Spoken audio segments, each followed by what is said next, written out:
Terima kasih buat semuanya yang sudah mengunjungi dan bantu support channel Dongeng Donghua ini.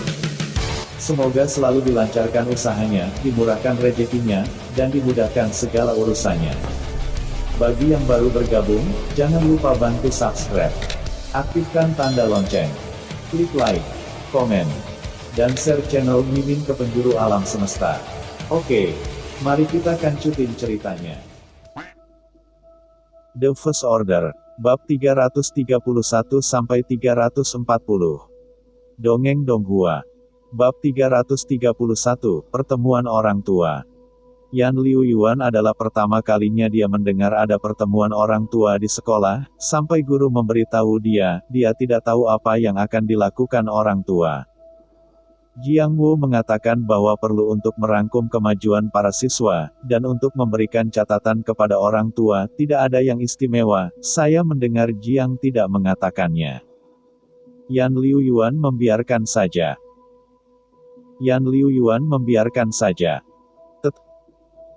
Tetapi dia tidak memberitahu Ren Xiaosu, karena dia khawatir bahwa insiden ini mempengaruhi rencana perjalanan Ren Xiaosu. Ada beberapa alasan lain. Xiao Yu juga yang pertama berpartisipasi dalam pertemuan orang tua. Ia juga pergi ke toko untuk membeli pakaian baru, dan bahkan membeli kosmetik dan perhiasan baru. Ketika saudara perempuan Xiao Yu berpakaian dan berjalan keluar dari rumah, mata Yan Liu Yuan berbinar. Kakak Xiao Yu sangat cantik.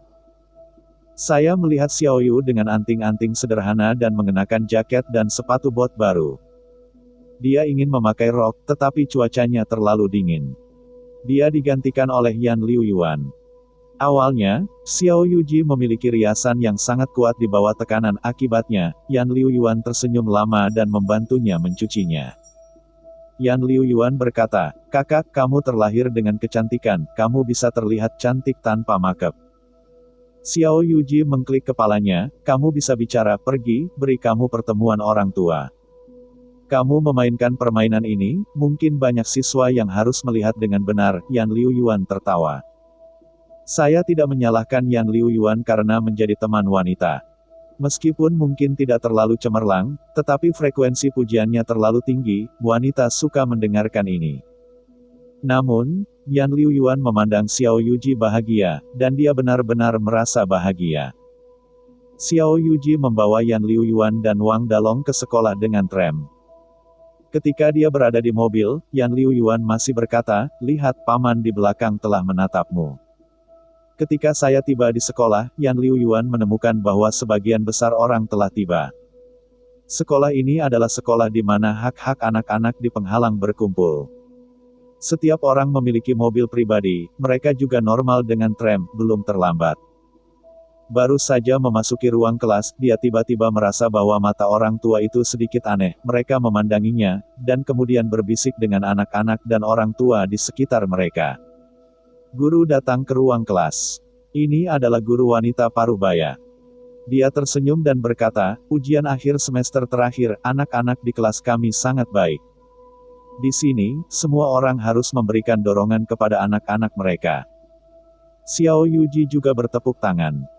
Akibatnya, Yan Liu Yuan berbisik di samping, "Kakak, aku tidak mengikuti ujian akhir, kamu tidak harus bertepuk tangan."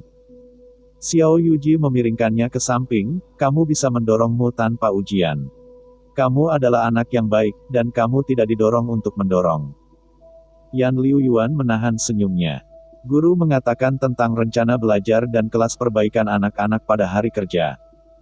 Dia mendorong anak-anak untuk pergi ke kelas perbaikan karena anak-anak di kelas ini akan berlari universitas di masa depan. Mempelajari konten kelas super sejak dini, itu akan menjadi selangkah lebih maju dari anak-anak lain di sekolah menengah. Ini adalah langkah pertama, ini adalah kebenaran. Yan Liu Yuan dan Xiao Yuji tidak banyak mendengarkan, meskipun Ren Xiaosu selalu mendesaknya untuk belajar keras, tetapi Xiao Yu takut dia lelah. Jadi dia tidak terlalu peduli tentang bagaimana dia belajar. Dia tahu ini semacam cinta, tetapi dia tidak bisa menahannya. Namun, guru itu berkata pada saat ini, "Inilah masalahnya. Saya akan membuka pertemuan orang tua pada sore akhir pekan. Saya juga ingin berkomunikasi dengan Anda." Ruang kelas tiba-tiba menjadi tenang. Sang guru berkata, Yan Liu Yuan, Wang Dalong, apakah orang tua dari mereka berdua datang? Yan Liu Yuan dan Xiao Yuji mendongak dan guru itu tersenyum pada saudara perempuan Xiao Yu, kamu adalah orang tua dari Yan Liu Yuan. Saudari Xiao Yu tersenyum dan menjawab, ya, aku adalah adik dari Yan Liu Yuan dan Wang Dalong. Kamu benar-benar muda, orang tua belum datang, guru itu bertanya. Xiao Yu, kakak perempuan, mendengus dan berkata, guru, aku akan datang. Itulah caranya, kata guru perempuan itu. Orang tua kami baru-baru ini merespons beberapa hal, yaitu, pembelajaran Yan Liu Yuan dan Wang Dalong tidak sebagus orang lain. Kelas kami pada awalnya adalah kelas yang bagus di sekolah, kelas roket. Ketika guru memberi kuliah, itu pasti akan menambah banyak konten tingkat super. Mereka tidak bagus di yayasan, sehingga mereka pasti tidak akan bisa mengikuti. Suasana hati Xiao Yu berangsur-angsur tenggelam dengan kata-kata guru. Dia pikir ini adalah pertemuan orang tua biasa. Jiang Wu juga mengatakan bahwa pertemuan orang tua tidak lebih dari yang biasa, dan tidak akan ada hal khusus. Tetapi hal-hal tampaknya sedikit berbeda dari apa yang mereka bayangkan. Xiao Yuji berkata, apa yang Anda maksudkan dengan guru? Keluarga saya Nam Yuan dan Wang Dalong sangat cerdas, bagaimana saya bisa tidak mengikuti perkembangannya? Dengar, jangan salah paham denganmu, guru wanita itu tersenyum, maksudku, aku ingin mereka mengubah kelas. Para pemimpin sekolah juga tahu bahwa mereka baik untuk mereka. Jika mereka tidak bisa mengikuti kemajuan, mereka perlahan akan melakukan sesuatu. Saya tidak mengerti, itu tidak baik untuk mereka. Maksud kami adalah memberikan mereka ke kelas reguler. Tidak ada yang lain, jangan terlalu banyak berpikir. Guru ini mengatakan bahwa kebenarannya benar, dia juga menggunakan alasan ini untuk membujuk para pemimpin sekolah. Untuk Yan Liu Yuan dan Wang Dalong, mereka benar-benar tidak bisa mengikuti perkembangan kelas ini. Yan Liu Yuan dan Wang Dalong adalah kerabat, jadi para pemimpin sekolah yang asli tidak setuju dengan masalah ini. Tetapi kemudian mereka tidak tahan dan memiliki hak untuk membujuk orang tua untuk setuju, pemimpin sekolah setuju, setelah semua kebenarannya benar. Pendaftaran Yan Liu Yuan dan Wang Dalong dilakukan oleh Wali Lu Yuan. Orang itu bukan hak khusus. Kepemimpinan sekolah menimbangnya dan memberikannya kepada guru kelas untuk menghadapinya. Xiao Yuji dengan tegas berkata kepada tatapan guru perempuan itu. Meskipun saya tidak mengerti pengaturan Anda, pilihan yang dikatakan guru itu benar-benar baik untuk mereka, tetapi saya mengerti kebenaran. Anda harus pribadi dengan saya. Bicara, bukan di hadapan seluruh kelas, dengan cara yang hampir memalukan. Kakak Xiao Yu tidak memiliki budaya, tetapi dia tahu kebenaran di dunia ini. Pada saat ini, orang tua perempuan yang pendek tiba-tiba berkata, apa kebenarannya untuk memberitahu Anda tentang seorang pengungsi? Suami saya adalah direktur departemen pesanan. Bahkan jika saya mengatakan bahwa saya tidak ingin anak laki-laki itu pergi ke sekolah. Jika direktur divisi ketertiban ada di sini, sama sekali tidak mungkin untuk mengatakan ini. Jika dia tahu bahwa kedua siswa ini adalah adik dari Xiao Su, mungkin dia akan menamparkan istrinya di tempat, tetapi dia takut bahwa itu berakar. Saya tidak tahu, pria berkuasa tahun ini akan peduli tentang orang tua anak akan mematahkan ini. Sebaliknya, orang-orang yang dicintainya dan teman-temannya terbiasa dengan rubah dan harimau. Hal semacam ini hampir di mana-mana di masyarakat. Orang tua laki-laki membujuknya, kamu tidak bisa bicara seperti ini, kita harus membicarakan hal-hal, jangan mengambil kekuatan untuk menekan orang. Orang tua lain diam. Bab 333, Yuchu. Jika Yan Liu Yuan tidak memiliki robot nano, saya khawatir dia sudah mati, bahkan mungkin bosan dengan Xiao Yuji dan Wang Dalong. Sepertinya dia adalah orang yang luar biasa tetapi tidak menumbuhkan kekuatan seperti orang lain. Menghukumnya untuk tidak menyalahgunakan kekuasaannya. Ini papan pendeknya, tetapi Ren Xiaosu telah menebus papan pendek ini untuknya, bahkan jika dia menyebutnya hari yang buruk, itu tidak berlebihan. Xiao Yu tidak mengatakan apa-apa. Dia merasa bahwa binatang yang ada di jantung Yan Liu Yuan telah diikat oleh Xiaosu untuk dimakan, tetapi dia tidak tahu bagaimana menghentikannya. Dia hanya tahu bahwa Yan Liu Yuan tidak boleh seperti itu. Saat berikutnya, lampu neon di kepala mereka tiba-tiba jatuh karena sekrup longgar. Kali ini, Yan Liuyuan sekali lagi mengambil Xiao Yuji dan Wang Dalong untuk menghindarinya. Kakak Xiao Yu berbisik, siapa ini? Kakak, jangan khawatir, jawab Yan Liuyuan. Jangan bunuh, oke, kata Xiao Yu kepada Yan Liuyuan. Tidak, Yan Liuyuan menggelengkan kepalanya. Dia menepuk dadanya, aku memiliki nada di hatiku, dan aku merasa tidak nyaman, tetapi aku tidak bisa keluar. Xiao Yuji tiba-tiba menangis, 6 yuan, berhentilah, aku tidak layak melakukan itu, ini adalah kesalahan yang aku buat sendiri. Aku akan menanggungnya sendiri. Yan Liuyuan menatapnya dengan enggan, kamu menghargai. Berkata, Yan Liuyuan mengulurkan tangan dan membantunya menyeka air matanya, jangan menangis, aku akan membantumu membunuhnya, dan pergi ke neraka bersama orang-orang yang dicintainya. Xiao Yuji tidak tahu harus berbuat apa, dan tidak ada yang namanya Xiao Su, bahkan orang yang bisa menahan Yan Liuyuan. Melihat bahwa pembunuhan hati Yan Liuyuan menjadi semakin makmur, Xiao Yuji memeluk Yan Liuyuan dengan erat, apakah kamu ingat apa yang dikatakan saudaramu? Jangan biarkan kesedihan zaman menjadi kesedihanmu. Tampaknya nama Ren Xiaosu memiliki sihir aneh untuk Yan Liuyuan. Tampaknya juga kalimat ini adalah tentang hati Yan Liuyuan. Ketika Xiao Yuji menyelesaikan kalimat ini, suasana hati Yan Liuyuan akhirnya mulai mereda. Istri Direktur Divisi Ketertiban tewas dalam kecelakaan mobil. Hal ini menyebabkan banyak diskusi di hambatan.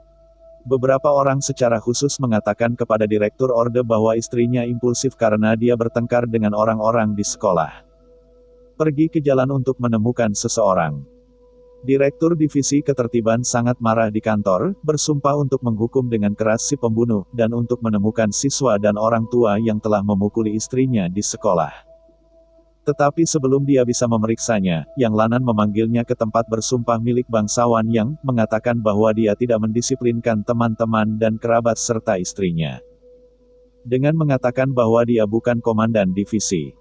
Jika dia ingin melanjutkan lagi, dia akan menarik posisinya sebagai Direktur Ordo.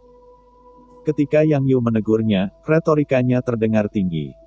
Namun, Sekretaris Departemen Ketertiban memahami bahwa harus ada alasan untuk ini.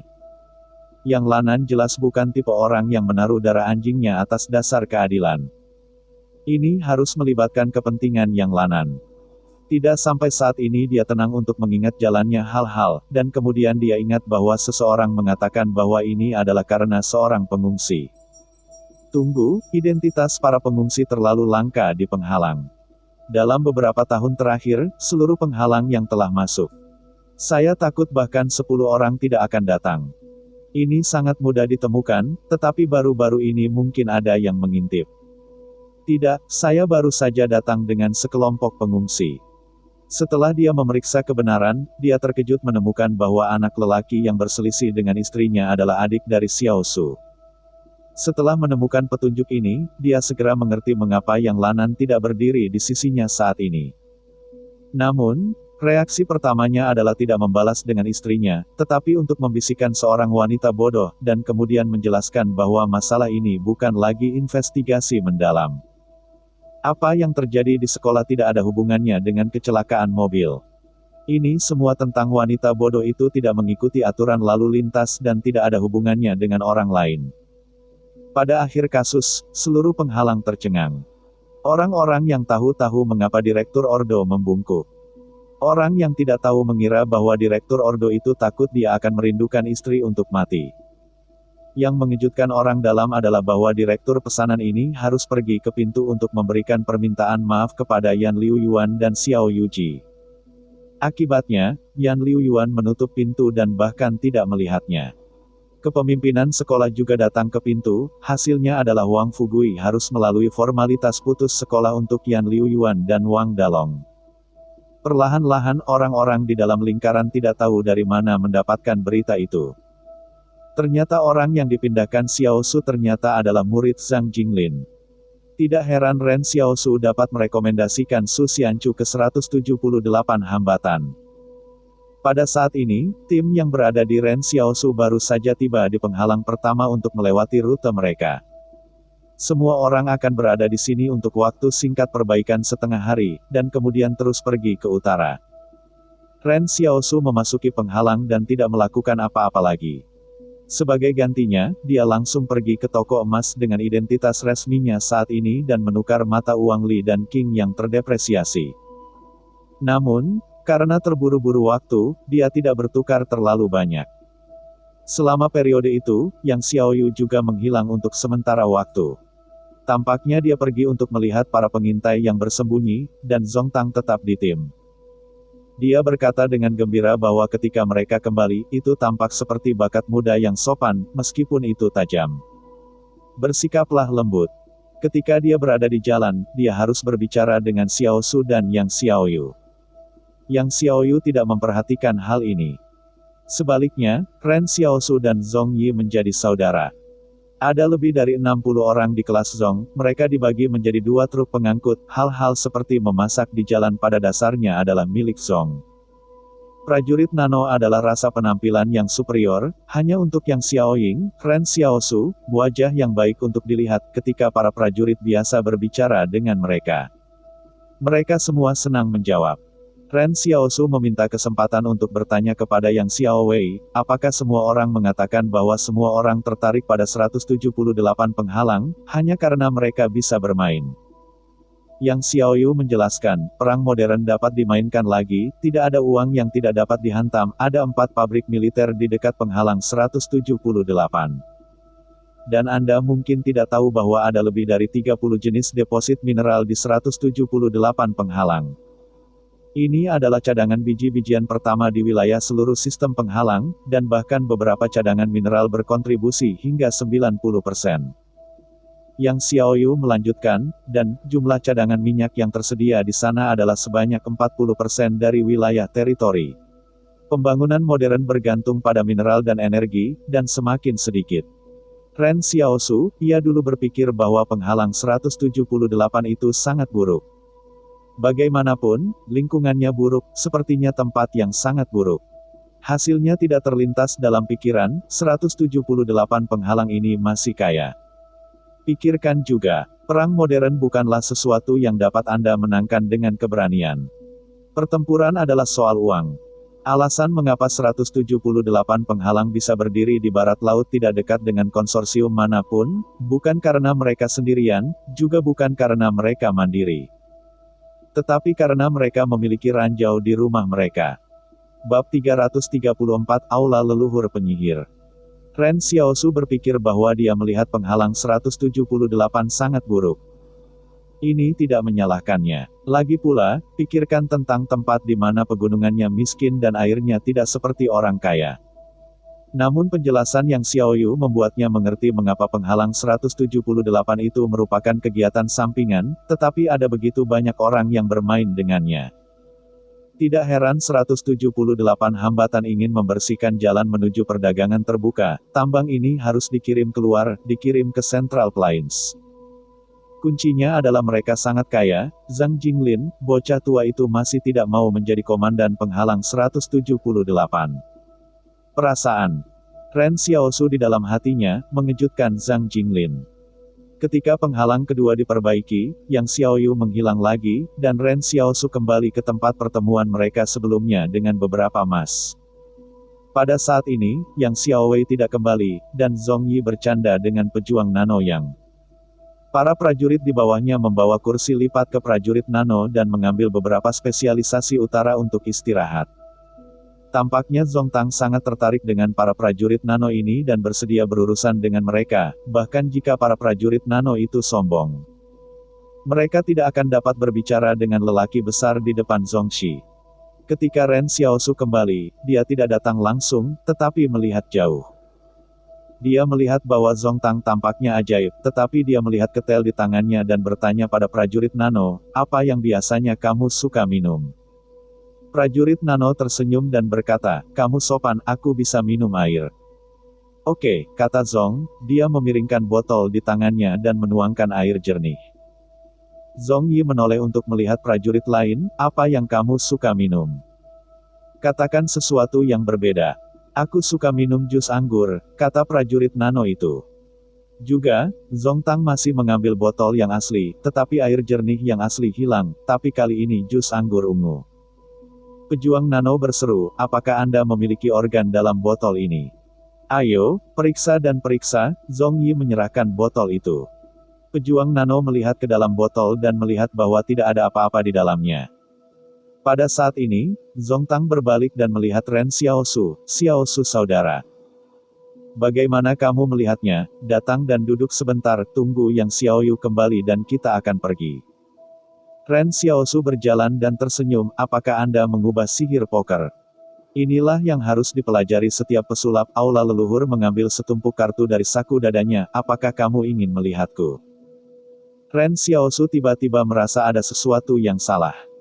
Mengapa sosok inti dari sebuah konsorsium terobsesi dengan permainan sihir? Saya mendengar bahwa leluhur ini masih orang yang luar biasa. Saya takut bahwa kemampuan luar biasa dari pihak lain terkait dengan sihir. Ren Xiaosu berkata sambil tersenyum, apakah Anda akan mengubah saya 4-4? Sederhana, kata Zong dengan percaya diri, kamu bebas menggambar 4 kartu. Dia menyebarkan kartu-kartu itu seperti kipas ke bawah, dan semua orang tidak bisa melihat papan itu. Ren Xiaosu mengulurkan tangannya ke dalam kartu. Kartu ini adalah poker ajaib khusus, kartu semacam itu, ia juga. Ini benar-benar 4. Ren Xiaosu melihat kartu di tangannya dan berkata, saudara-saudara Zongqi benar-benar luar biasa. Setelah itu, Ren Xiaosu mengembalikan kartu itu dan kembali. Ketika dia canggung, dia selalu merasa ada sesuatu yang salah, tetapi dia tidak menyadari apa yang salah. Di mana serangga itu kecil? Zong Xiao tersenyum dan memasukkan kartu-kartu itu kembali ke dalam kotak, dan kemudian memasukkannya ke dalam pakaian yang berjejer di dada. Pada saat ini, Zongqi tersenyum dan berkata, untuk saudara Xiaosu, saya baru saja mendengar sesuatu. Saya mendengar bahwa hubungan Anda dengan Su Xianchu sangat baik. Ren Xiaosu memandangnya dan tersenyum, baiklah, terutama untuk merekomendasikan bakat yang kuat kepada guru. Tentu saja, dia tahu apa yang Zongqi ingin tanyakan, dan Ren Xiaosu tidak pernah menolak kesempatan untuk memberi dirinya pesona. Zongqi tersenyum tidak berubah, saya sangat akrab dengan saudara Su. Tampaknya kita benar-benar memiliki hubungan, tetapi berani bertanya, gurumu. Zhang Jinglin, bisik Ren Xiaosu, aku tidak tahu rahasia orang kebanyakan. Aku ingin tetap diam. Mata Zong Yu berkedut. Apakah ini masih rahasia? Seluruh yang tahu itu. Bahkan dia telah menerima berita di sisi ini. Pada awalnya, dia masih ragu-ragu, dan berulang kali mengkonfirmasi dengan pihak lain apakah masalah itu benar. Akibatnya, pihak lain mengatakan bahwa semua orang di 88 penghalang mengetahui hal ini. Adik laki-laki Ren Xiaosu telah memerintahkan direktur pesanan untuk makan. Kehilangan bodoh. Pada saat keberangkatan, Ancestral Hall menemukan bahwa sikap Yang Lan agak salah. Inti masalahnya ada di sini. Setelah mengkonfirmasi kejadian ini, Zong Yi lebih tulus tentang senyum Ren Xiaosu. Dia kadang-kadang menemukan Yang Xiaoyu untuk berbicara. Akibatnya, ketika dia bepergian, dia sepertinya tidak mengenal Yang Xiaoyu, dan tidak pernah mengatakan sepatah kata pun. Namanya juga berubah dari Xiaoyan ke Yang Xiaoyu. Ini benar-benar berbeda dari rencana aslinya. Dalam rencana aslinya, dia harus menjadi protagonis dari rasa malu ini. Dia tidak takut pada Ren Xiaosu, seperti yang berani untuk menahan Luo, meskipun kedua belah pihak sangat kuat, yang mungkin tidak takut pada King. Hal yang sama berlaku untuk hambatan Zong 178. Mereka telah beroperasi di utara selama bertahun-tahun, dan mereka tidak terjepit. Namun, dia merasa bahwa dia harus menjadi pria yang lebih besar sebagai pria, daripada masalah sepele untuk anak seperti itu. Zong bersabar di utara yang tandus di negara itu untuk waktu yang lama, semua orang mengatakan mereka adalah anjing berjalan, bahkan tidak mengakui bahwa mereka adalah konsorsium. Saat ini, perang di selatan adalah waktu terbaik bagi Zong untuk bangkit kembali, dan hal-hal tidak dapat dipatahkan di tangannya. Ketika dia mulai lagi, Ren Xiaosu duduk di kendaraan off-road dan bertanya, bisakah Anda membiarkan saya juga mengadakan pertemuan? Yang Xiao menatapnya dengan takjub, kenapa kamu tiba-tiba menyetir, maukah kamu menyetir?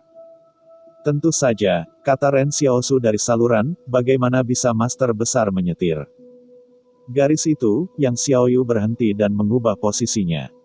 Ren Xiaosu sangat bersemangat sehingga dia menginjak pedal gas. Akibatnya, dia hanya membuka selama 10 menit. Yang Xiaoyu mengeluarkan pistolnya dan menunjuk ke Ren Xiaosu, kamu beri aku parkir, aku akan membuka. Mobil Ren Xiaosu dihentikan, jika Anda memiliki diskusi yang bagus, bagaimana Anda bisa menggunakan senjata? Yang Xiaoyu menekan kuil untuk memindahkan topik, ketika saatnya tiba, utara adalah daerah lembah. Pada saat itu, aku akan membuka para leluhur dan prajurit nano untuk bertindak sendiri. Yah, Ren Xiaosu tertegun, bukankah itu berjalan, mengapa kita akan bertarung? Kamu mungkin tidak tahu seberapa serius Kalajengking Utara menderita, Yang Xiaoyu menjelaskan ada ratusan organisasi bandit, dan jumlah orang dengan jumlah paling sedikit adalah 2 digit. Ini adalah bahaya tersembunyi yang dimakamkan Zong di masa lalu. Begitu banyak. Ren Xiaosu terkejut, sebenarnya ada ratusan organisasi. Jadi, katakanlah orang yang ke-10 ini tidak dapat mengalahkan organisasi bandit dengan skala yang sedikit lebih besar, kata Yang Xiaoyu. Bab 335, bertindak sendiri. Lalu bagaimana cara menghentikan pengiriman orang? Ren Xiaosu bertanya, apakah ini tidak akan membiarkan kita mati? Langsung mengirim pasukan besar. Apakah Anda tahu mengapa ada zona 3 arah? Yang Xiaoyu berkata, karena ada pusat lalu lintas di barat laut, 4 jalan berliku, 3 di antaranya mengarah ke Zhongxi, Yangshi, dan 178 masing-masing penghalang.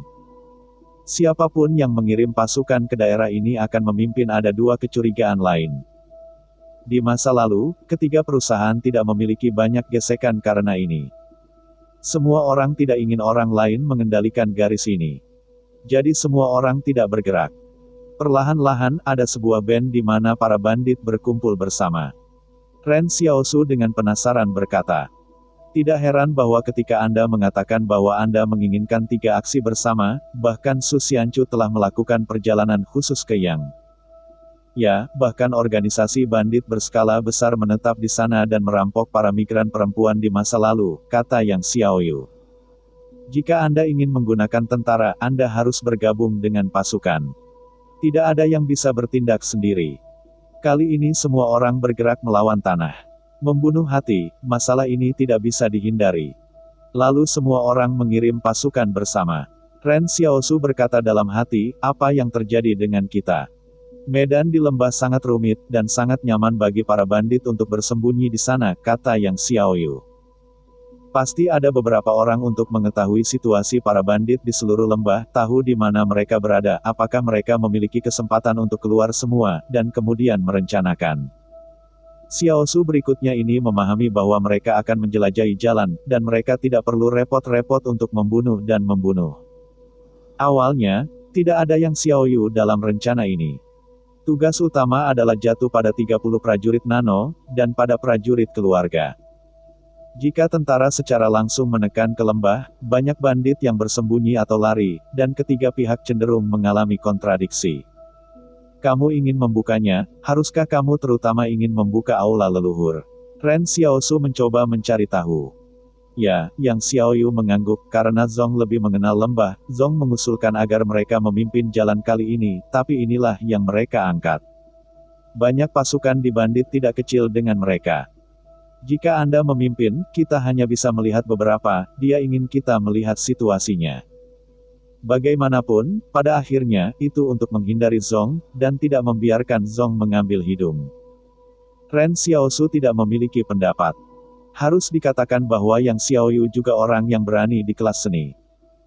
Orang-orang biasa yang berani masuk ke bandit seperti ini, biarkan Xiaosu dengan penasaran berkata, kamu tidak khawatir tentang sesuatu. Apakah kamu masih memilikinya? Yang Xiao menatapnya dan berkata bahwa dia tiba-tiba menginjak throttle di persimpangan. Ketika penghalang keluar, Yang Xiaoyu dengan sengaja melaju ke ujung tim. Pada saat ini, tim di depan tim sudah berbelok ke jalan lain, jadi ketika Yang Xiaoyan tiba-tiba mengubah jalur ke barat. Kendaraan di depan tidak merespons. Ketika mereka menemukan bahwa kendaraan off-road yang dikendarai Yang Xiaoyu berubah. Mereka tidak punya waktu untuk berbalik, mereka hanya bisa berhenti dan melihat Ren Xiaosu dan Yang Xiaoyu sepanjang jalan ke barat laut. Mereka melihat kendaraan off-road menimbulkan debu besar di jalan. Hutan belantara di selatan masih hijau subur, hanya dipisahkan oleh dua penghalang, tetapi tanah di bawah Scorpio ini tiba-tiba berubah dari hijau menjadi khaki. Dan matanya penuh dengan gundukan yang sunyi. Sejak saat itu, sulit untuk melihat sepotong hutan lagi, dan hanya semak rendah yang dapat terlihat di vegetasi. Sebelum bencana, erosi tanah serius di sini, dan pengerasan menjadi tren yang tak tertahankan, harus menghabiskan banyak tenaga kerja, sumber daya material, dan sumber daya keuangan untuk memblokirnya. Tetapi malapetaka datang bersamanya, dan seluruh negeri benar-benar sepi. Zhong Yi berdiri di luar mobil dan memandang kendaraan off-road, dan tampak tenang. Seseorang dalam prajurit Nano bertanya, "Pemimpin pasukan, apa yang harus kita lakukan?" Pemimpin regu memikirkannya dan berkata, "Kami terus melakukan tugas sesuai rencana semula. Awalnya, mereka ingin pergi jauh ke lembah utara. Partisipasi Yang Xiaoyu adalah hal yang tidak direncanakan, jadi sekarang Yang Xiaoyu pergi, mereka tidak akan bingung." Zhong Yi tersenyum dan berkata kepada para prajurit Nano, "Mungkin mereka memiliki tugas yang lebih penting, tapi itu tidak masalah, saya harap kita akan memiliki kerjasama yang bahagia di waktu berikutnya." Menurut rencana yang telah ditetapkan, Yang Xiaolu dan Ren Xiaosu harus mengikuti tim ke timur, di mana Gunung Sangying, Gunung Lianta, dan Gunung Dingyuan berbaris sepanjang jalan menuju area inti dari area lembah. Setelah pengalihan Yang Xiaoyu, dia akan melewati Dabanshan, Tangwangshan, dan Guanshan, dan akhirnya bergabung dengan tim. Ini adalah apa yang telah dia rencanakan untuk waktu yang lama. Saya harus melihat sendiri seperti apa penderitaan di lembah itu. Tidak butuh waktu lama bagi kendaraan untuk mengemudi, dan keduanya meninggalkan mobil dengan berjalan kaki meskipun lambat, itu tidak akan diakui sebagai konsorsium. Yang Xiaoyu bahkan menyiapkan sedikit pakaian compang camping, sehingga mereka berdua terlihat seperti orang-orang terlantar yang baru saja melarikan diri dari pabrik Yang Xiaoyu berkata, "Faktanya, masih ada banyak pemukiman kecil manusia di lembah. Mereka adalah beberapa pengungsi yang tak tertahankan dengan eksploitasi konsorsium. Mereka melarikan diri ke sini dan hidup nyaris di sekitar sumber air." "Lalu mereka tidak takut dengan bandit?" tanya Ren Xiaosu. "Para bandit sengaja meninggalkan banyak pengungsi di daerah lembah," kata Yang Xiaoyu. "Mereka tidak akan memindahkan orang-orang ini. Mereka tidak tahu siapa yang memberi mereka tipu daya. Setiap kali sebuah konsorsium ingin mengepung mereka, sudah terlambat untuk bersembunyi. Jika mereka bangun, mereka akan menyembunyikan senjata mereka dan menyembunyikannya di pemukiman orang. Berpura-pura bahwa mereka juga orang-orang yang tinggal di sana." Ren Xiaosu terkejut, "Apa gunanya ini? Untuk konsorsium, orang juga semacam sumber daya," kata Yang Xiaoyu. "Ketika saya pertama kali melihat Jongkok Yang, saya melihat mereka di permukiman, dan mereka dibawa kembali ke pasar untuk membiarkan mereka terus bekerja di pabrik dan terus menciptakan nilai. Kemudian bandit yang menyamar sebagai pengungsi akan kembali ke daerah lembah dengan beberapa orang terlantar setelah 1,5 tahun. Para bandit itu tidak mudah," seru Ren Xiaosu. "Saya menduga seseorang di belakang mereka memberi mereka tipuan," kata Yang Xiaoyu. "Mungkin itu kebijaksanaan mereka sendiri," kata Ren Xiaosu digundukan. "Saya tidak bermaksud bahwa bandit tidak memiliki kebijaksanaan, tetapi harus subscribe channel Dongeng Donghua ini dan ada kekuatan di belakang mereka untuk membiayai mereka," kata Yang Xiaoyu. "Reruntuhan peradaban bencana digali pada tahun-tahun awal, dan tidak ada banyak hal yang tersisa. Saya takut tidak datang. Apa yang mereka dapat bertahan di tahun-tahun itu? Kami juga menemukan bahwa bandit-bandit ini sering memiliki lebih banyak senjata baru dan bahkan sepeda motor baru. Beberapa berita juga mendapat informasi yang sangat baik. Ini untuk mengatakan bahwa tidak ada konsorsium yang mendukung mereka di belakang layar. Saya tidak percaya." Bab 336, Membesarkan Seseorang. Ren Xiaosu bertanya-tanya, "Ini milik Zhong, bukankah Zhong yang membesarkan mereka?" Yang Xiaoxuan menggelengkan kepalanya, "Tidak, para bandit yang mendukung dukungan sumber daya tampaknya berperang melawan Zhong. Zong juga tidak memiliki cara untuk mengambilnya, dan orang-orang itu sama sulitnya menemukan tikus. Awalnya, hati Xiao Su masih berkabut, tetapi ketika Yang Xiaoyu menyebutkan kata mouse, dia tidak tahu mengapa dia tiba-tiba memikirkan Luo Wei. Meskipun perbedaan antara kedua belah pihak sangat bagus, mereka memiliki satu kesamaan, yaitu, mereka semua suka mengebor jalur air. Pada saat ini, Ren Xiaosu merasa bahwa dia mungkin bisa menebak siapa yang sekarang mendukung kekuatan bandit dan menjijikkan Zongxi. Jika itu seperti yang dia duga, maka mata King dan Luo bisa lebih lama daripada Yang. Bagaimanapun, Yang ingin menyatukan Zongxi selama 2 tahun terakhir, dan bandit ini menjijikkan selama 5 atau 6 tahun. Jika kata-katanya benar-benar King dan Luo Gan, maka kedua orang ini memiliki banyak pemikiran. Tentu saja, Ren Xiaosu tidak tahu awal dan akhir dari King Shi Yizu, dan tidak tahu berapa banyak waktu yang dihabiskan King untuk itu. Tampaknya Zong benar-benar menjijikkan, atau dia tidak akan menemukan Yang dan 178 penghalang untuk membantu, lagi pula, bandit yang dia angkat tidak bisa ditahan. Bukan lelucon untuk mengatakannya. Ren Xiaosu memberikan tebakannya kepada Yang Xiaoyu, saya pikir itu seharusnya dukungan diam King di belakang mereka. Itu tidak masalah, Yang Xiaoyan menggelengkan kepalanya. Itu tidak ada hubungannya denganku. Kamu Yang. Ren Xiaosu ragu-ragu, tidak bertanya. Jangan khawatir tentang apapun, Yang Xiaoyu berkata, keluarga yang menjadi semakin hancur, dan keluarga telah lama menjadi hal yang dapat diabaikan.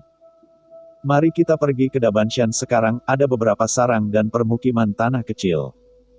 Apakah kamu kenal dengan tempat ini? Tanya Ren Xiaosu. Ini cukup akrab dengan pinggiran, kata Yang Xiaoyu. Aku datang ke sini lebih awal. Ren Xiaosu tertegun, apa yang kamu lakukan di sini? Belajar pistol, jawab Yang Xiaoyu. Pada saat ini, Ren Xiaoxi menyadari bahwa Yang Xiaoyu ternyata adalah seorang bandit di hutan belantara.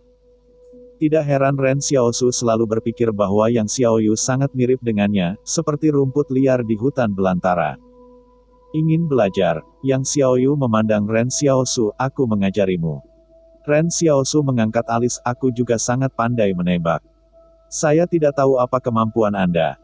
Anda dapat mempelajari keterampilan orang lain secara langsung, kata Yang Xiaoyu, tetapi Anda tidak mempelajari semuanya, dan metode pernapasannya salah.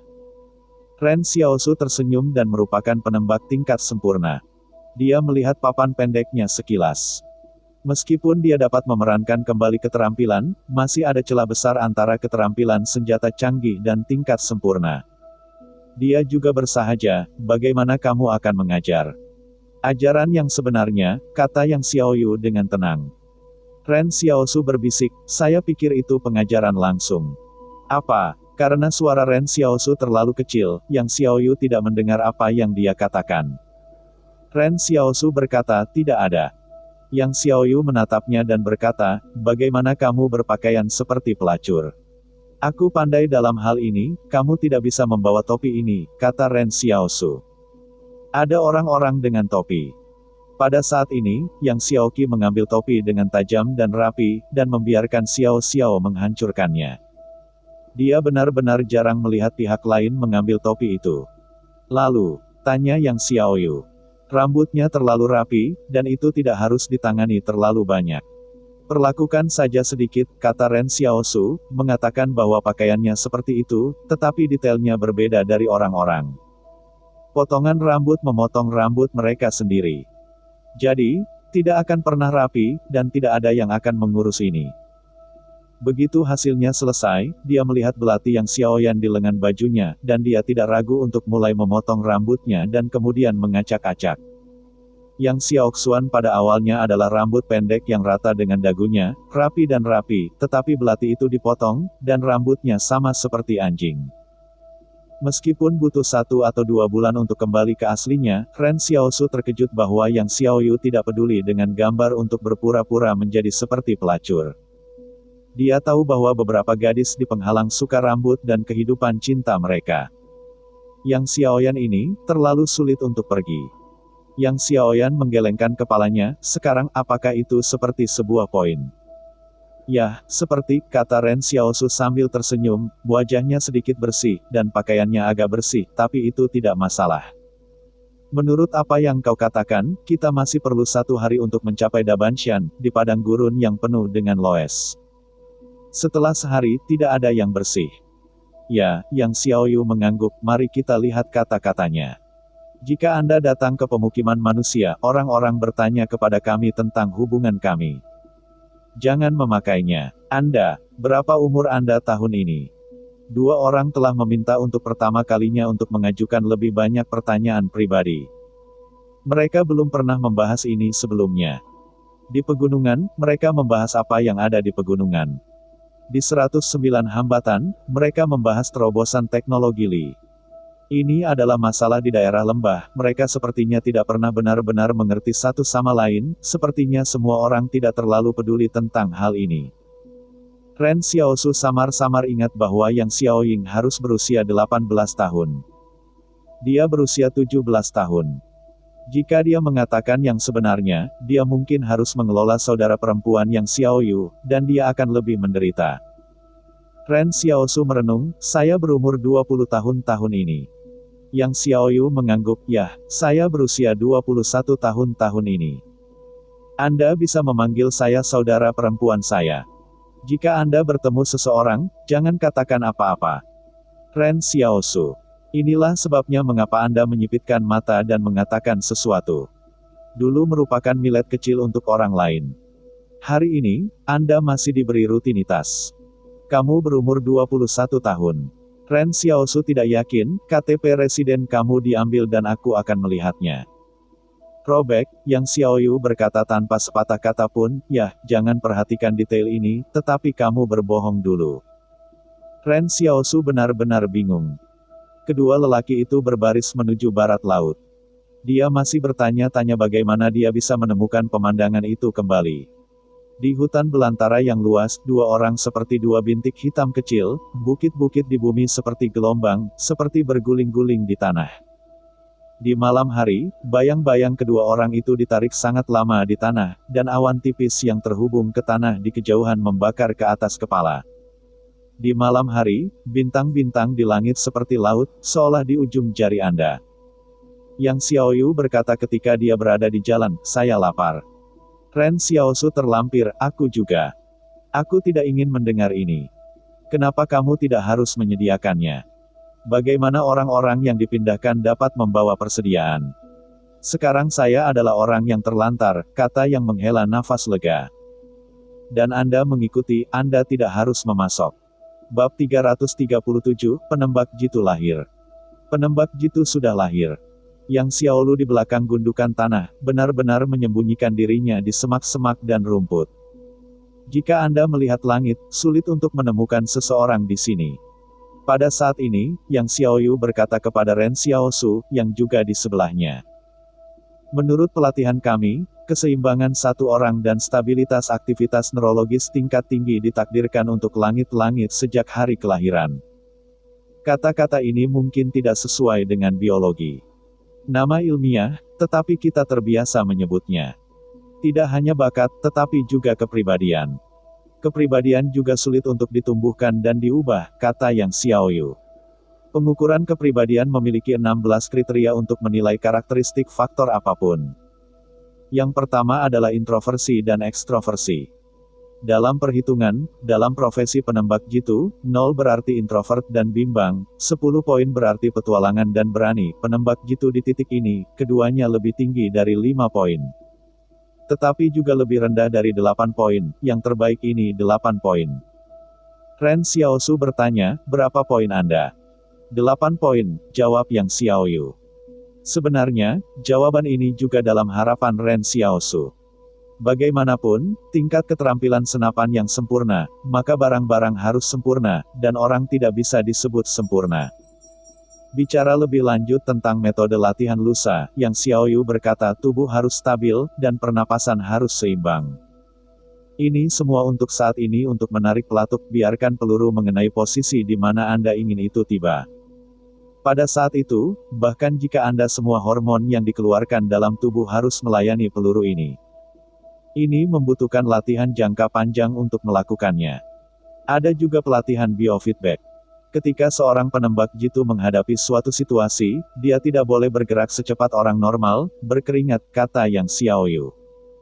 Ren Xiaosu tertegun, bagaimana kamu melatih hal ini, apakah ini pelanggaran naluri biologis? Tidak mengherankan bahwa kepribadian Yang Xiaoyu akan terlihat agak dingin. Perhatikan baik-baik fakta bahwa ada kontrol diri yang kuat, semacam ketenangan yang sepenuhnya menahan naluri. Sama seperti sebelum dia berada di atap untuk Ren Xiaosu, melihat bahwa badan eksperimental akan menyentuhnya, dia dapat terus menarik pelatuk tanpa ragu-ragu, dan kemudian pergi pada menit terakhir. Hari itu hampir membuat Luo Xinyu mati ketakutan. Luo Xinyu hampir berpikir bahwa Yang Xiaoyu tidak dapat diterima. Yang Xiaoyu berkata, pelatihan biofeedback adalah metode. Misalnya, saya memiliki konten pelatihan yang saya gunakan dengan kedua tangan dalam 2 ember, sementara air panas di sisi air, setelah pelatihan sampai batas tertentu. Saya bahkan dapat membuat saran psikologis. Tangan itu 2 derajat lebih tinggi dari suhu tangan lainnya. Ren Xiaosu terkejut, apakah ini oke?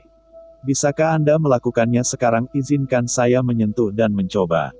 Yang Xiaoyan meliriknya, tujuan dari pelatihan ini bukan untuk membiarkan tangan menjadi dingin, tetapi untuk membiarkan penembak jitu menguasai instingnya sendiri. Ketika dia ingin mengambil napas dalam-dalam, detak jantung akan segera turun. Ren Xiaosu mengerti saat ini bahwa perbedaan antara level snipernya dan Yang Xiaoyu tidak sedikit. Itu adalah keberhasilan yang ditukar Yang Xiaolu selama beberapa tahun. Bagaimana bisa disalin oleh peta tingkat dasar? Tidak mengherankan bahwa bahkan peta level sempurna hanya dapat menyalin keterampilan master, karena setiap keterampilan ingin menerobos dengan sempurna itu harus dilakukan sendiri. Tentu saja, perlu untuk menghapus keterampilan Kimen itu tampaknya dilahirkan dan tidak dipraktikkan. Ren Xiaosu dengan penasaran berkata, mengapa kamu ingin seorang gadis berlatih senjata api? Seperti, Yang Xiaoyu berkata itu adalah kekuatan yang dapat melindungi diri sendiri. Kalimat ini, biarkan Ren Xiaosu tiba-tiba merasa bahwa hanya mereka yang tidak memiliki keamanan, yang akan mencari kekuatan untuk melindungi diri mereka sendiri. Kerja keras, desah Ren Xiaosu. Itu palsu untuk mengatakan tidak bekerja keras, kata Yang Xiaoyu. Tapi itu ada di dalamnya. Mengapa kamu datang ke hutan belantara untuk berlatih senjata sebelumnya? Tanya Ren Xiaosu. Untuk pelatihan desensisasi, Yang Xiaoyu menjelaskan itu hanya untuk melihat tubuh, darah, kematian, dan tidak ada reaksi psikologis. Pandangan Ren Xiaosu ke Yang Xiaoyu, hatinya mengatakan apa yang dialami gadis itu. Pada saat ini, Yang Xiaoyu bertanya-tanya, saya telah menunggu 1 hari, mengapa tidak ada bandit yang lewat? Inilah satu-satunya cara bagi para bandit. Mereka sudah di sini selama sehari. Di satu sisi, Yang Xiaoyu ingin melihat apakah Ren Xiaosu telah menjadi kualitas penembak jitu yang sesuai. Di sisi lain, ia juga mengawasi pergerakan para bandit di sini. Hasilnya adalah Yang Xiaoyan menemukan bahwa Ren Xiaosu tampaknya sombong seperti dia, dan ini lebih dari 8 jam di semak, dan bahwa Xiaosu bahkan tidak mengubah posisinya. Dan hal yang paling tak terduga untuk Yang Xiaoyan adalah bahwa meskipun Ren Xiaosu tidak mengubah posturnya, Sutra tidak bergerak. Tetapi dia jelas merasa bahwa Ren Xiaosu telah mengencangkan ototnya dan kemudian santai. Ini adalah keadaan di mana sirkulasi darah dipromosikan dan otot-otot selalu rileks. Yang Xiaoxuan tidak ragu adalah bahwa jika ada bahaya saat ini, Xiaosu yang berusia 1 tahun masih dapat dengan cepat memasuki pertempuran intensitas tinggi. Saya tidak tahu bagaimana anak muda ini berlatih. Dia perlahan bangkit dari tanah, pergilah, sarang tanah di sini mungkin rusak, ayo kita lihat. Berkata, Yang Xiaoyu berjalan ke arah kesan itu. 1 jam kemudian, dia berdiri di gunung, lalu mengerutkan kening dan menatap tulang pipi Bai Sensen. Dikelilingi oleh tungku tanah digali oleh bandit, ada meja kayu dan bangku kursi, tetapi mereka semua kehilangan warna aslinya dan ditutupi dengan hitam pekat. Itu adalah keadaan setelah darah mengering untuk waktu yang lama. Dijarah di sini, kata Yang Xiaoyu. Saya tidak tahu siapa yang melakukannya. Ada peluru dan peluru di tanah. Senjata dan sepeda motor telah diambil. Ren Xiaosu menatap tulang pipi di tanah. Itu adalah binatang buas yang datang ke sini. Ada juga binatang buas di tulang, apakah ada wanita di tanah? Kebanyakan dari mereka akan pergi ke kota atau pabrik untuk mengambil kembali wanita itu, kata Yang Xiaoyu. Tidak ada tulang wanita dan anak di sini, kata Ren Xiaosu. Seharusnya dijarah oleh bandit-bandit lain. Aneh bahwa sekelompok bandit yang miskin juga membuat ide. Yang Xiaoyu berkata, tampaknya daerah lembah sungai saat ini tidak begitu damai, dan ada masalah di dalam bandit. Mereka tidak akan mereka yang saling membunuh dan menggunakan dana untuk mendukung mereka mempertahankan urutan tertentu di belakang. Seseorang mengintegrasikan bandit di lembah ini. Apakah ini mungkin? Tanya Ren Xiaosu. Itu mungkin, tetapi perlu pergi ke tempat lain untuk mengamati dan mengamati untuk memastikan. Yang Xiaoyu menjawab, ayo pergi, tidak ada nilai di sini. Keduanya terus bergerak ke barat laut, di depan Dabanshan. Dalam ingatan Yang Xiaoyu, akan ada pemukiman manusia kecil pertama dalam perjalanan mereka.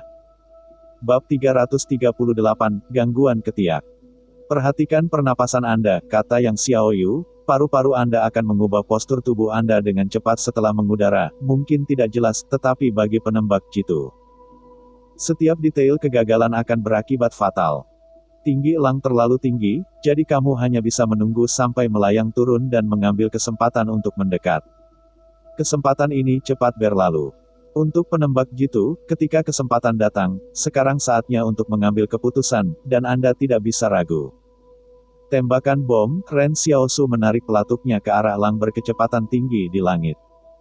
Mundurnya si penembak jitu dan ledakan dari pistol itu menyebabkan sejumlah besar asap di tanah kuning di sekitarnya. Ini adalah senjata api Yang Xiaoyu. Dia sekarang diserahkan kepada Ren Xiaosu. Hari ini adalah pelatihan yang sebenarnya dari Ren Xiaosu, memainkan elang di langit, tetapi sejak awal, Yang Xiaoyu memberinya kesulitan tertinggi, biarkan dia mengenai kepala elang. Setelah ditembak, elang menjilat pantatnya, dan terbang dengan tembakan. Mulut Yang Xiaoyu sedikit miring, saya masih merasa bahwa kekuatan senjata saya mampu. Kepura-puraan Ren Xiaosu diragukan, sudah jelas bahwa itu memukulnya, mengapa tidak apa-apa, mungkin karena itu bermutasi. Ambil, kata Yang Xiao, bagaimana cara memutasinya itu hanya elang. Ini bukan produk penyuntingan genetik yang dikendalikan oleh perusahaan pemadam kebakaran. Ia tidak bisa berhenti membanting peluru. Katamu kau memukul kepalanya, mengapa tidak apa-apa? Ren Xiaosu merenung, mungkin tidak punya otak. Oh, Yang Xiaoyu mengumpulkan senapan sniper, jika kamu melangkah lebih jauh, kamu tidak bisa menembak. Senapan sniper terlalu keras dan akan menyebabkan bandit untuk memperhatikan. Ya, Ren Xiaosu mengangguk. Dia memiliki banyak pengetahuan canggih tentang senjata api dalam 2 hari ini dan masih membutuhkan banyak latihan. Dia sudah berada di jalan selama 1 hari karena dia ingin berlatih senjatanya. Yang Xiaolu tampaknya tidak terburu-buru. Dia tidak terburu-buru sama sekali, dan dengan sabar menemaninya berlatih pistol. Tetapi sekarang misinya jelas lebih penting, dan dia tidak perlu terburu-buru untuk melakukan ini. Jika mereka bertemu dengan pemukiman orang-orang terlantar, apakah mereka akan menyambut kita? Ren Xiaosu penasaran. Ini tidak diterima, tetapi tidak harus dikecualikan, kata Yang Xiaoyu. Semua orang bertani menurut sumber air. Anda menanam saya menanam saya. Banyak orang baru saja melarikan diri tanpa mengambil makanan. Mereka akan menggunakan pabrik. Uang yang turun adalah membeli makanan untuk membeli benih. Lagi pula, butuh waktu lama bagi tanaman untuk tumbuh. Inilah yang ingin dilihat oleh para pengungsi di permukiman. Selain itu, para pengungsi baru juga akan membawa informasi ke dunia luar. Aku belum menyentuh bandit di jalan ini, sangat aneh, Ren Xiaosu mengerutkan kening. Di tempat di mana Anda tidak dapat melihat bandit, itu seperti Anda tidak bisa melihat ikan di laut, tidak boleh ada peristiwa abnormal di lembah ini. Lihat, Yang Xiaoyu membalikkan sebuah bukit dan tiba-tiba menunjuk ke depan dan berkata, tetapi melihat sebuah sungai kecil di depan tanah mengalir deras. Dan banyak orang di sungai menggali di sungai ini untuk mengejar ketinggalan di musim semi gali kanal baru yang bisa mengairi tanaman. Para emigran melihat Yang Xiaoyu dan Ren Xiaosu, dan menemukan bahwa mereka berpakaian sebagai emigran, dan mereka melepaskan hati mereka. Orang-orang ini sangat cerdas, jika Anda berpura-pura menjadi penghalang, mereka bisa langsung tahu. Seperti kata Ren Xiaosu, itu tergantung pada detailnya. Ketika Xiaosu dan Yang Xiaoyu sudah dekat, mereka tidak berbicara. Kemudian mereka mendapat ledakan besar dan berkata, benih sorghum, beli. Hanya mengejar siaran musim semi. Beli, Ren Xiaosu mengeluarkan tas kain dari lengannya. Setelah membuka beberapa lapis, ia melihat sejumlah uang rusak di dalamnya. Orang-orang yang melihat pemandangan itu lebih diyakinkan. Para lelaki besar di penghalang bisa seperti ini. Tetapi ada orang yang tidak percaya, di mana Anda melarikan diri. Ren Xiaosu berkata, di tambang, awalnya mengatakan bahwa 1 ton batu bara didukung untuk 21 yuan, hasilnya tiba-tiba turun menjadi 20 keping rambut 06, tetapi juga berapa biaya bahannya. Tetapi tidak membiarkan orang hidup. Seseorang yang terlantar tertawa gembira, ini tidak sebagus ketika saya berada di tambang. Hasilnya adalah bahwa pada saat ini, seorang lelaki besar tiba-tiba berkata, tetapi ini bukan saatnya suami dan istri Anda untuk melarikan diri sekarang. Ren Xiaosu dan Yang Xiaoyu keduanya tertegun. Mereka telah menyisikan satu sama lain untuk waktu yang lama, hanya untuk memperjuangkan siapa yang besar dan yang kecil.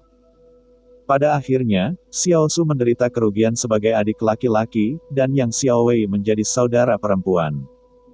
Ini cukup bisa dinegosiasikan, dan identitas telah berubah sejak saat itu. Ini sangat dini bagi para pengungsi untuk menikah. Mereka akan punya anak lebih awal. Ketika mereka dewasa, mereka dapat membantu keluarga untuk bekerja. Semua orang berpikir begitu, sehingga mereka berdua terlihat muda di penghalang. Tampaknya mereka hanya usia pernikahan. Dan tahun ini, bukan suami dan istri yang akan melarikan diri bersama, jika seseorang dilaporkan melarikan diri, maka orang lain bisa mendapatkan hadiah. Ini membuat kedua orang itu agak terlalu jauh dari kewaspadaan. Ren Xiaosu mengintip Yang Xiaoyu dan tidak tahu apa yang akan dilakukan Yang Xiaoyu, jika Yang Xiaoyu bersikeras menjelaskan kecurigaan. Yang menyebabkan orang-orang terlantar, maka mereka harus mundur, dan kemudian menemukan jalan ke daerah lembah. Apa masalahnya? Namun, Yang Xiao-Xiao tersenyum dan tidak menjelaskan identitasnya. Sebaliknya, dia diam-diam berkata, ini bukan saatnya bagi kita untuk datang. Apakah ada sesuatu? Aku sudah bilang padamu bahwa selama ini, Ketiak Utara dalam kekacauan dan membunuh banyak orang, kata gaul besar itu, orang-orang besar sangat panik. Aku tidak tahu apakah mereka akan menyebar kepada kita. Apa yang terjadi pada Ketiak? Ren Xiaosu dengan penasaran berkata, hei, tanam saja tanah, siapa yang bisa kamu lakukan? Aku mendengar bahwa 3 kelompok di utara tidak berurusan dengan itu. Mereka ingin mengintegrasikan bandit besar dan kecil di lembah ini. Ada 2 kelompok orang yang sangat sengit. Tampaknya masih ada orang yang luar biasa. Jika mereka bertemu, mereka akan membunuh mereka. Jelaskan. Saya akan memberitahu Anda terlebih dahulu, suami dan istri Anda tinggal di sini tanpa masalah, semua orang akan menanam tanah bersama, tetapi jika ada bandit untuk meminta pengembalian. Semua orang harus mengatakannya, jangan melawan mereka. Ceng-ceng, Ren Xiaosu setuju, jika sekelompok orang itu pergi, bagaimana dengan kelompok lain?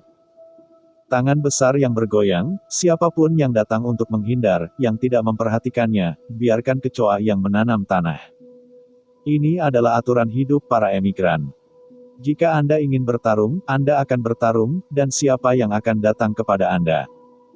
Bagaimanapun, bandit-bandit itu sekarang tidak melihat benih dan tanaman mereka, dan mereka tidak tahu caranya, tidak ada yang bisa merampoknya. Akibatnya, bandit-bandit itu semakin kaya dan peralatannya menjadi semakin baik. Tahun lalu, pasukan reguler Zhong datang ke daerah lembah, dan hasilnya adalah tamparan di wajah. Apa yang bisa dilakukan bandit umum? Bisakah Anda mengalahkan bandit-bandit dari pasukan reguler? Apakah itu bandit? Bab 339. Bandit yang diperluas. Ada juga ratusan orang di permukiman kecil ini. Ketika Xiaosu melihat pintu kilan menggali di kejauhan, ada anak-anak berlarian. Tampaknya permukiman kecil ini belum terbentuk untuk waktu yang lama. Ada banyak sungai kecil di daerah lembah. Ketika Anda ingin datang ke Xiaosu, sungai-sungai itu harus subur, tetapi lembah itu tidak.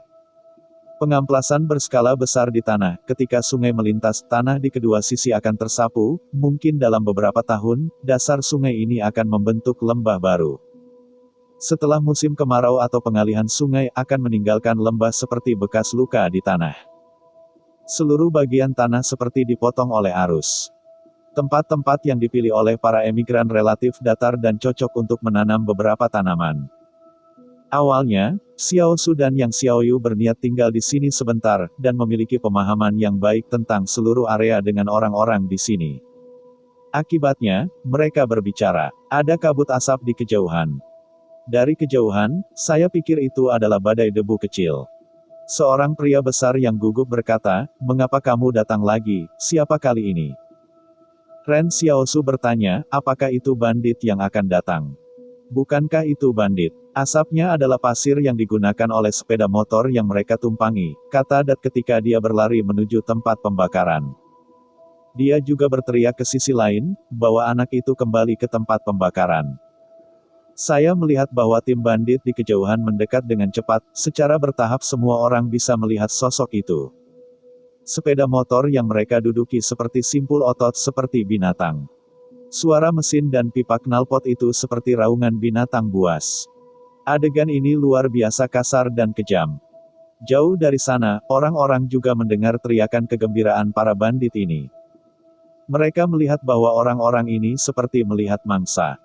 Ren Xiaosu dan Yang Xiaoyu saling memandang dalam aliran orang, dan mereka berencana untuk menunggu dan melihat. Sepertinya para emigran sudah lama memiliki pengalaman coping. Setelah menyembunyikan anak-anak, mereka akan berdiri di tanah yang datar ini seperti menyambut sang kepala. Tetapi tim itu bengkok, dan suasana hati mereka berbeda. Ren Xiaowei menghitung beberapa kali. Ada lebih dari 20 orang di band ini. Mereka bukan kekuatan di seluruh lembah. Mereka hanya tidak tahu berapa banyak orang yang bersembunyi di sarang lama mereka. Tetapi melihat para bandit mengendarai sepeda motor dan sombong serta mengaum di sekitar para emigran, ini adalah demonstrasi para bandit. Dalam sebuah lingkaran bersepeda mereka semakin kecil, dan para pengungsi hanya bisa takut akan hal itu. Mengecil menjadi bola. Perlahan-lahan, ketika mata pelacur menunjukkan ekspresi ketakutan di wajah semua orang, tim bandit itu perlahan-lahan berhenti. Satu orang melompat dari sepeda motor dan menarik syal yang ia gunakan untuk menutupi mulutnya. "Anda di sini untuk menanam tanah." "Benar," kata seorang seram, "aku telah menanam di sini selama beberapa tahun."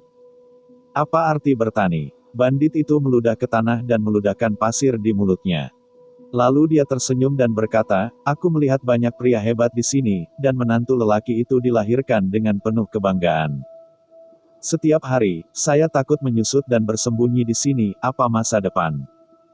Bisakah kita makan apa yang kita makan?" Bisik desas-desus, "Kami ingin menanam beberapa tanaman dan kami dapat menghidupi diri sendiri. Mulai hari ini, kamu mengikuti aku." Kepala bandit menepuk wajah pelacur di depannya. "Ikuti aku, makan pedas dan gurih. Aku dulu konsorsium untuk menggertakmu, dan kemudian ikuti aku untuk menggertak konsorsium." Ren Xiaosu mengamati orang-orang ini. Seperti yang Xiaoyu katakan, sepeda motor orang-orang ini adalah 80% baru, dan senjata otomatis di tangan mereka lebih baru daripada sepeda motor. Tampaknya peralatan itu belum diperbarui untuk waktu yang lama. Yang lebih dibesar-besarkan adalah bahwa banyak dari orang-orang ini dalam tim membawa 2 senjata, sama seperti tidak ada tempat untuk menggunakan lebih banyak senjata. Mungkin peralatan baru itu memberikan kelegaan pada para bandit, dan lebih dari 20 orang berani menggertak konsorsium. Ketika para emigran mendengar bahwa orang-orang ini bahkan harus bertarung dengan konsorsium, mereka bahkan lebih takut. "Kami tidak bertarung dengan konsorsium, kami hanya akan menanam tanah." Namun, kepala bandit itu tenggelam. "Kamu tidak harus bertarung, kamu harus bertarung, saudara, kembalikan semuanya padaku."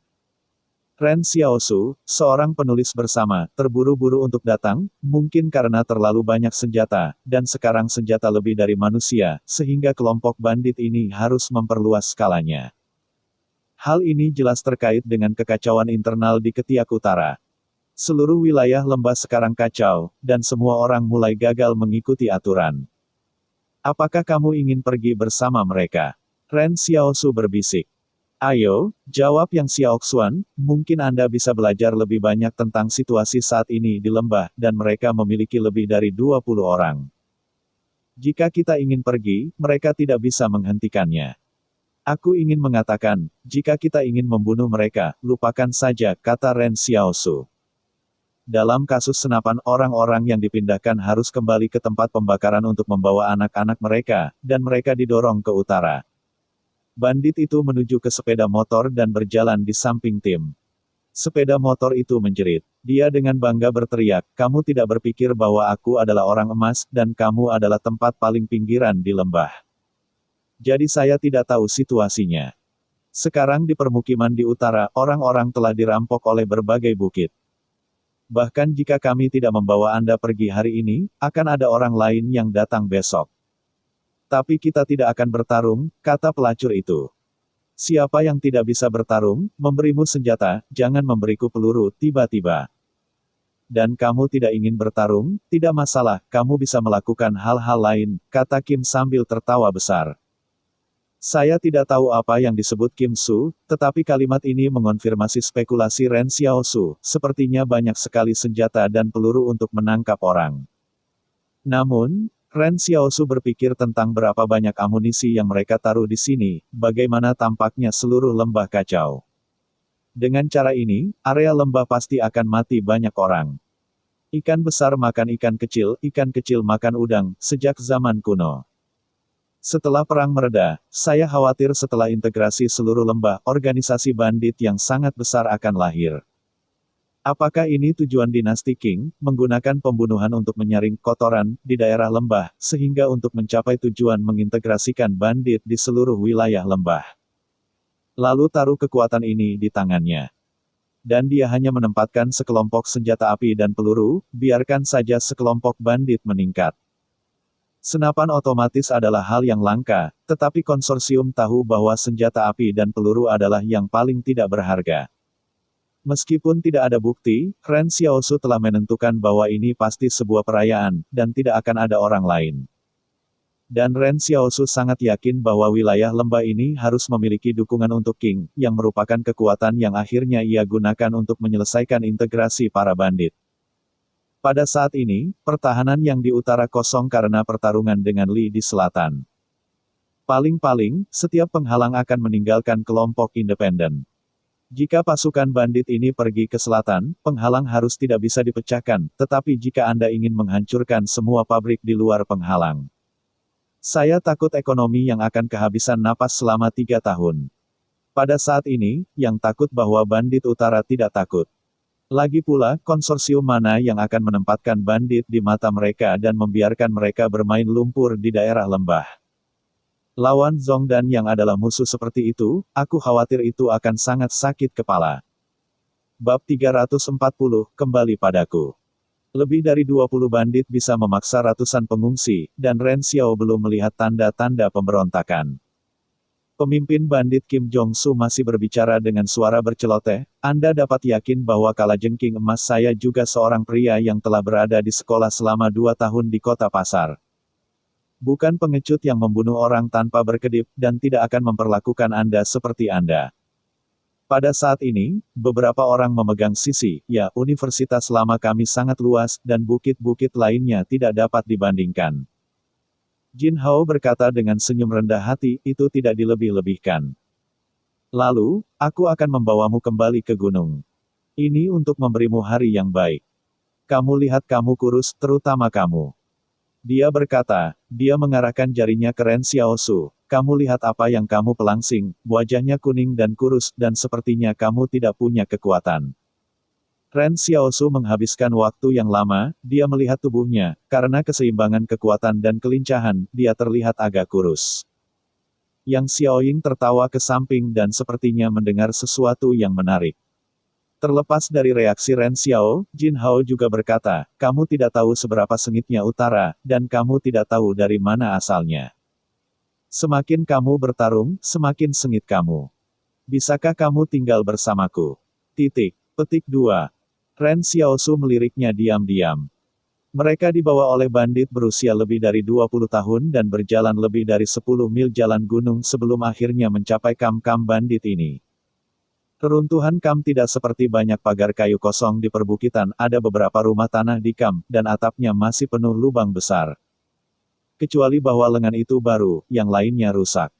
Ren Xiaosu dapat membayangkan betapa buruknya orang-orang ini sebelum mereka mendapatkan dukungan dari King Shi. Tapi sekarang berbeda. Ada puluhan sepeda motor baru yang diparkir di lokasi perkemahan. Ada puluhan drum minyak berwarna hijau di sebelahnya. Tangki minyak penuh dengan kotak-kotak senjata. Granat, peluru, semuanya menumpuk di tepi laras minyak, terutama jika ada sesuatu yang meledak di sana, diperkirakan bahwa lengan dapat menelan seluruh bukit dalam sekejap. Melihat adegan ini, hati Xiao Su agak bersalah. Dia tidak bisa dibodohi oleh kelompok bandit ini. Namun, segera setelah melihat bandit yang baru saja kembali ke rumah, ia berencana untuk memasak pada jarak kurang dari 10 meter dari drum minyak. Ren Xiaosu diledakkan pada saat itu. Dia berbisik kepada Yang Xiaoyu, ada benar-benar bukit lain yang datang. Kelompok orang ini takut bagaimana mati. Saya tidak tahu bagaimana harus mati. Namun, dengan kata lain, jika Anda melihat campuran yang mengerikan dari para bandit, Anda dapat memahami bahwa mereka adalah kelompok bandit terburuk di seluruh lembah. Dan bahkan makanannya belum disajikan. Semacam itu. Pada saat ini, Jin Hao tiba-tiba berkata, saya bersedia bertarung dengan Kim saya akan pergi ke samping untuk memimpin pistol, memberi Anda kesempatan untuk memilih. Ren Xiaosu kaget waktu itu, bagaimana barang-barang itu menempati bukit. Hanya saja apa yang terjadi pada Ren Xiaosu lebih mengejutkan. Pada akhirnya, lebih dari 30 orang pergi untuk mengambil senjata, tetapi setelah mereka mengambil pistol, mereka bahkan membanting di samping dan terus mendengarkan kata-kata Jin Yu. Sebenarnya tidak ada ide pemberontakan. Semua ini seperti sihir absurd yang dia lihat di perpustakaan penghalang 88, bahkan lebih aneh. Mereka yang telah dari usia muda telah diperintahkan untuk taat, dan dipukuli jika mereka tidak taat. Mereka tidak memiliki keberanian untuk menolak konsorsium, tidak peduli ke bukit mana mereka pergi ke permukiman mereka semua secara tidak sadar memilih untuk kembali. Ini adalah kebiasaan yang diterapkan oleh kehidupan yang keras kepada mereka. Pada saat ini, Kim Jong-su datang ke Ren Xiaosu. Ketika dia melihat Yang Xiaoyu, dia terpana. Meskipun Yang Xiaoyu dengan sengaja mengolesi wajahnya, sulit untuk menyembunyikan hal semacam ini. Bandit itu bersemangat, gadis ini baik, cuci muka, pasti terlihat bagus, kembalilah padaku. Ren Xiaosu mendengar desahan di sini. Bandit itu bandit. Dia berkata, maaf, aku menyela kamu. Pada saat berikutnya, Xiaosu tiba-tiba dengan kasar menabrak sisi kanan tulang rusuk dalam kasus di mana para bandit tidak siap. Saya melihat bahwa dada bandit itu runtuh dalam sekejap. Orang-orang di sebelah mereka terkejut dan berkata bahwa gangguan itu benar-benar terganggu. Apa metode gangguan ini? Gangguan fisik. Jin Hao dan yang lainnya awalnya membuat api. Hasilnya terkejut dengan adegan ini. Mereka ingin mengambil senjata di sekitar mereka dan ingin bertahan. Namun, Ren Xiaosu tidak berhenti sama sekali, bahkan sebelum dia menyentuh pistol itu, Ren Xiaosu sudah datang kepadanya dan berjongkok di wajahnya. Kim Jong secara tidak sadar berbalik dan bersandar, dan tindakan inilah yang membuatnya hidup, tetapi seluruh otaknya berdecit. Suara tembakan yang terus-menerus terdengar, dan Yang Xiaoyan memegang pistol halus untuk sampul Ren Xiaosu. Bandit yang mengambil senjata tiba-tiba merasakan telapak tangan, dan pergelangan tangan semua senjata berdarah. Orang-orang terlantar di sekitar itu bodoh. Siapa pasangan yang baru saja bergabung? Ada bandit pintar yang telah menghantam tanah, Superman. Maafkan. Kecepatan dan kekuatan yang diungkapkan oleh Ren Xiaosu benar-benar di atas fana, sehingga bandit tidak bodoh, dan mereka tahu apa yang mereka hadapi sekarang. Dan metode pemotretan Yang Xiaoyu adalah sejenis kejutan yang bisa dirasakan secara intuitif. Kim Min Jong di tanah, menatap Venus, mimisan DC, kakak laki-laki memaafkan kakak seumur hidup, semua kesalahpahaman adalah kesalahpahaman. Kami baru saja menjadi bandit tidak lama, tidak membunuh. Ren Xiaosu melihat sekeliling dan menemukan bahwa sekelompok ayam dan ayam semuanya di tanah, secara sadar melemparkan senjata jauh.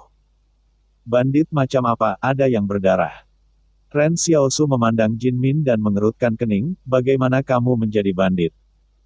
Kim Jong menahan mimisan dan menangis, kami dulu menanam tanah di tepi Gunung Tangwang di utara. Akibatnya, beberapa orang mengatakan bahwa ketika bandit memberi senjata dan membuat makanan, kami naik gunung dan menjadi bandit. Ini hanyalah bandit. 2 bulan. Ren Xiaosu tidak bisa berkata apa-apa untuk waktu yang lama, apa yang harus dilakukan oleh King. Jin Wei memandang Ren Xiaosu dan berkata, kakak, kamu adalah kakak dari bukit ini di masa depan, saya harap kamu bisa memimpin kita untuk menjadi lebih besar dan lebih kuat. Tidak untukmu, Ren Xiaosu berteriak di kepalanya, apa yang berantakan. Jin Xiao tersenyum dan berkata, kamu tidak tahu. Ada sekelompok bandit di utara yang sangat galak. Karena kakak laki-laki mereka luar biasa, kamu juga orang yang luar biasa. Kamu pasti bisa lebih baik daripada dia. Itu lebih kuat daripada dia. Ya, cerita pun bersambung. Nantikan episode The First Order selanjutnya tetap di channel Dongeng Donghua ini. Terima kasih buat Anda yang sudah mengikuti alur dari channel Dongeng Donghua, dan yang sudah bantu subscribe, semoga selalu diberi kesehatan, dilancarkan usahanya, dan dimurahkan rezekinya. Bagi yang suka dengan alur cerita Donghua yang lainnya, silakan cek di playlist, yang tentunya pasti tidak akan kalah seru ceritanya. Dan semuanya sudah Mimin rangkum di sana. Semoga bisa terhibur dan terima kasih.